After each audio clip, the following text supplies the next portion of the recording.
Preyo Phonie here.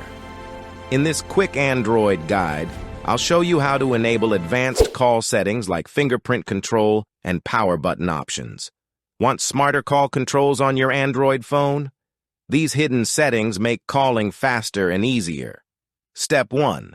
Open the Settings app on your Android device. Then scroll down and tap SIM and Network Settings. Step 2.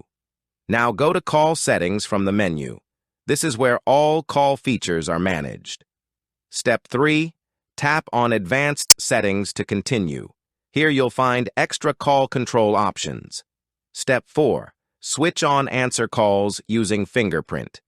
This lets you accept calls using your fingerprint sensor. Before we continue, subscribe now for more hidden Android tips and smart features every week. Step 5. Turn on record calls using Fingerprint option. This helps you control call recording with security features. Step 6. Enable power button. Ends. Call option. Now you can end any call by pressing the power button. Subscribe to Preyo Phonie for more simple and powerful Android tutorials every week.